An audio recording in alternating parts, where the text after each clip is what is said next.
Magandang araw sa lahat!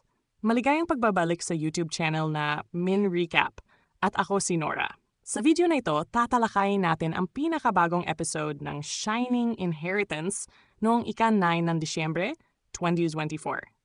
Mga pangyayari. Si Joanna ay hinihikayat na magsiyasat tungkol sa may-ari ng bagong bukas na restaurant na malapit sa Joanna's legacy.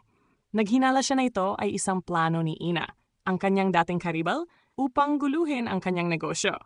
Bigla siyang dumating sa nasabing restaurant at natuklasan na si Ina ang may-ari nito. Nagkaroon ng matinding pagtatalo sa pagitan nila, kung saan iginiit ni Ina na siya mismo ang nagpatayo ng Shining Castro upang makipagkumpetensya kay Joanna. Parehong nagsusumikap sina Ina at Joanna na makakuha ng mga customer gamit ang mga discard tulad ng promosyon at mas mahusay na serbisyo. Buo ang kumpiyansa ni Ina na ang kalidad ng pagkain at serbisyo sa kanyang restaurant ay mas maganda kumpara sa Joanna's legacy.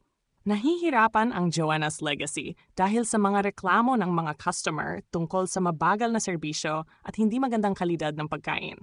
Naging magulo ang kusina dahil hindi makayanan ng mga tauhan ang dami ng order na nagdulot ng kaguluhan. Determinado si Joanna na hindi siya matatalo ni Ina. Nagplano siyang pagbutihin ang serbisyo at pag-aralan ang mga estratehiya ng kalaban. Naniniwala siyang ang katapatan ng kanyang mga customer ang magiging susi upang mapanatili ang kanyang posisyon sa industriya. Pinatunayan ni Ina ang kanyang kakayahan na matanggap ng positibong feedback ang Shining Castro mula sa mga customer tungkol sa kalidad ng pagkain at serbisyo.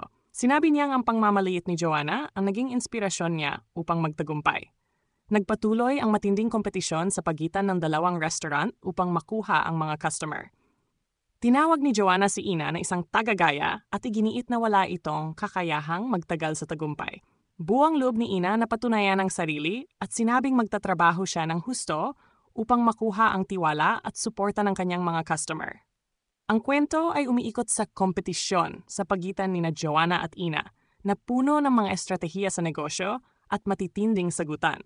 Pinagsisikapan ni Joanna na protektahan ang reputasyon ng Joanna's legacy, habang ginagamit naman ni Ina ang pagkakataon upang ipakita ang kanyang kakayahan at bumuo ng tagumpay sa Shining Castro. Ang labanan ay hindi lang tungkol sa negosyo, kundi pati na rin sa personal na pagpapakilala ng kanilang mga sarili.